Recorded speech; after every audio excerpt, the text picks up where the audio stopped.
Hi అండి, అందరూ బాగుండాలని కోరుకుంటూ అమెరికాలో పన్నీరు కూర పంచాయతీ దాదాపుగా 2 కోట్ల పరిహారం అందుకునేలా చేసింది. కూర ఏంటి, దాదాపుగా 2 కోట్లు పరిహారం ఏంటి? ఆశ్చర్యంగా ఉంది కదా.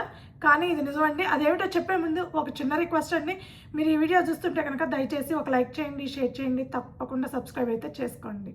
మన ఇండియన్స్ ఏ కంట్రీలో ఉన్నా, ఏ ప్లేస్లో ఉన్నా, ఎలాంటి సిచ్యువేషన్లో ఉన్నా మనం ఫుడ్ తినాలి అని అంటే మన ఫుడ్లో కర్రీ అనేది మనకి మ్యాండేటరీ. మనం రైస్ తిన్నా, పరోటా తిన్నా, చపాతీ తిన్నా, ఏం తిన్నా సరే ఒక సైడ్ కూర అనేది మనకి మ్యాండేటరీ. అది మన తరతరాల నుంచి వస్తున్న మన అలవాటు. దాన్ని మార్చుకోవడం అంత ఈజీ కాదు. ఎక్కడికో వచ్చాం కదా, ఏదో తిందామని మనకి అనిపించదు. ఒకవేళ కుదరదు అలా తినాలనుకున్నా కూడా, ఎందుకంటే మనకి చిన్నప్పటి నుంచి ఉన్న అలవాట్లు కాబట్టి, అవి జనరేషన్స్ వైజ్గా వస్తున్న అలవాట్లు కాబట్టి అంత ఈజీగా మార్చుకోలేము. అక్కడ దొరికే ఏదో ఫుడ్ని మనం యాక్సెప్ట్ చేయలేము అంత ఈజీగా.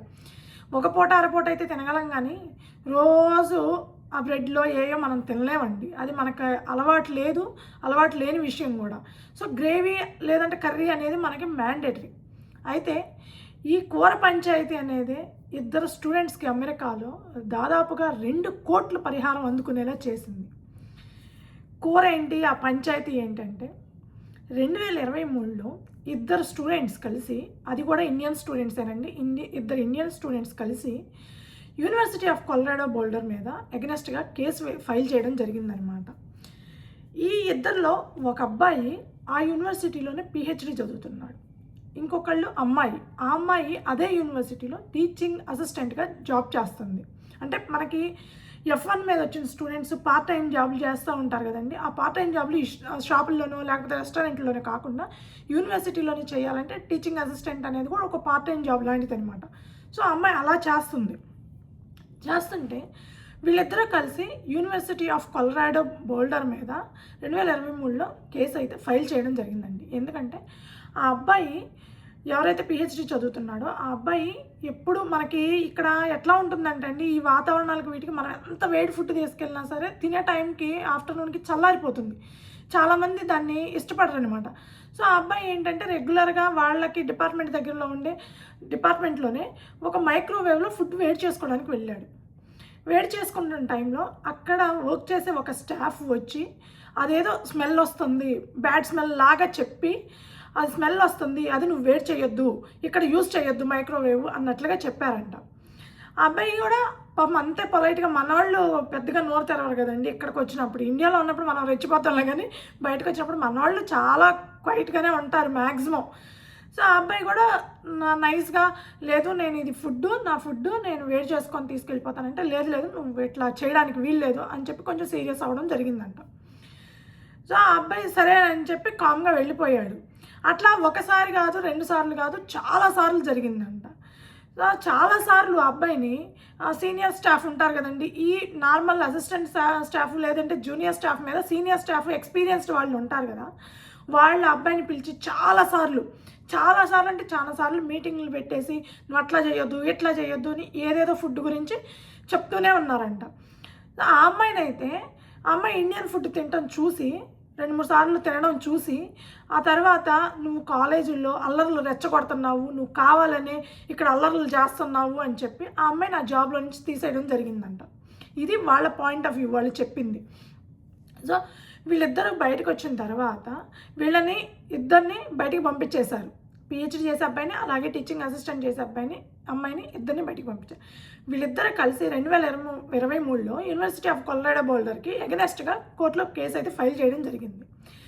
ఈ కేసు న్యాయ పోరాటం లాగా 2 సంవత్సరాలు జరిగిందండి. 1 మంత్, 2 నెలలు, 3 నెలలు కాదు, దాదాపుగా 2 సంవత్సరాలు నడిచింది కేసు.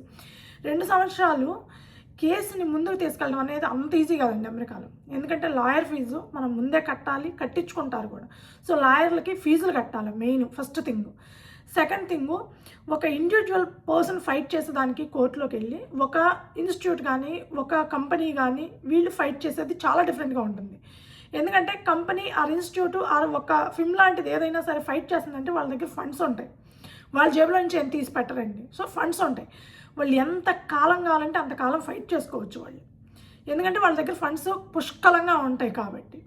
కానీ వేరేస్ మన ఇండివిజువల్ పర్సన్కి వచ్చేటప్పటికి, అది కూడా వాళ్ళు స్టూడెంట్స్ అండి, వాళ్ళు ఏమి జాబ్ చేస్తున్న వాళ్ళు కాదు, ఇంకోటి కాదు. స్టూడెంట్స్ 2 సంవత్సరాలు ఒక కేసుని రన్ చేయించాలంటే చాలా గట్స్ ఉండాలి.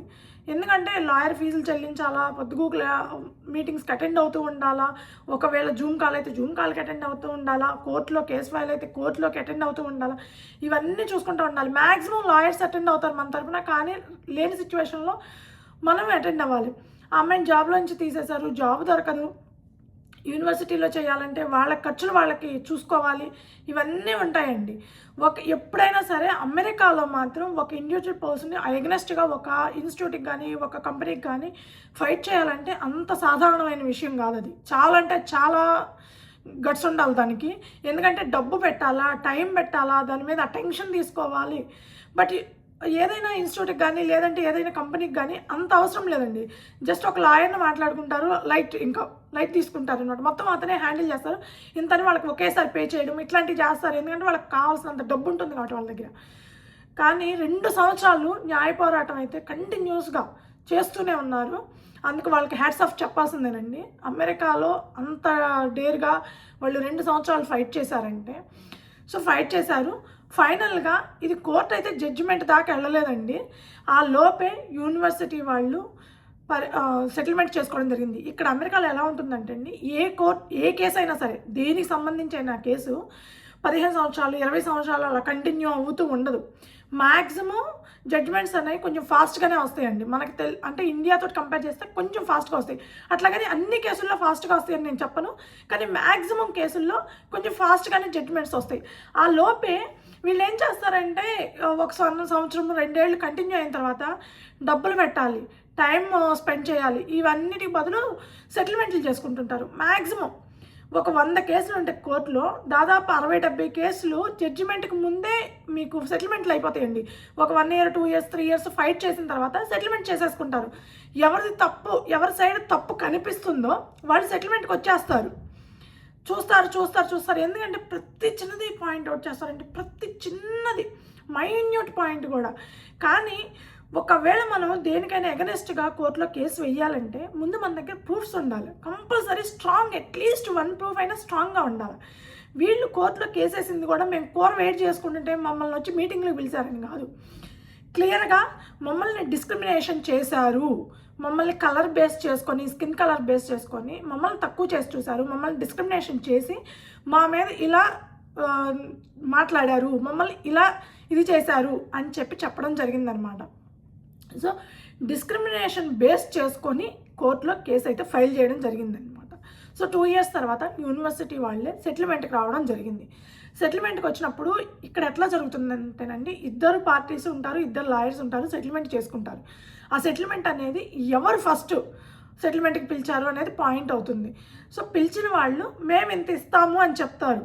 లాయర్స్ తోటే చెప్తారు. ఇవన్నీ డైరెక్ట్గా క్యాండిడేట్ లేదంటే ఇన్స్టిట్యూట్ డైరెక్ట్గా కూర్చొని మాట్లాడుకోరండి. లాయర్ల ముందు లాయర్లు మాట్లాడుకుంటారు. ఓకే, నా క్లయింట్ ఇంత ఇస్తానంటున్నాడు అంటే వీళ్ళ క్లయింట్ ఒప్పుకుంటాడా లేదా, దానికి సెటిల్మెంట్స్ తర్వాత అగ్రిమెంట్స్ తర్వాత ఎక్స్చేంజ్ అగ్రిమెంట్స్, అవంతా ఉంటుంది. ప్రాసెస్ చాలా ఉంటుందండి. సెటిల్మెంట్ అయితే చేసుకున్నారు. ఫైనల్ సెటిల్మెంట్ $2 లక్షల యూనివర్సిటీ ఆ స్టూడెంట్స్కి చెల్లించడానికి ఒప్పుకుందనమాట. స్టూడెంట్స్కి ఇప్పుడున్న కరెన్సీ ప్రకారం అయితే ఈ రోజున్న రేటు ప్రకారం $2 లక్షల అంటే దాదాపుగా 1,80,00,000 వాళ్ళకి సెటిల్మెంట్ రూపంలో పన్నీర్ పుణ్యాన వాళ్ళకి దాదాపుగా 2 కోట్ల పరిహారం అయితే అందించబడింది. అయితే యూనివర్సిటీ వాళ్ళు మాత్రం ఎక్కడ మేము డిస్క్రిమినేషన్ చేశాము అని చెప్పి తప్పు ఒప్పుకోలేదండి.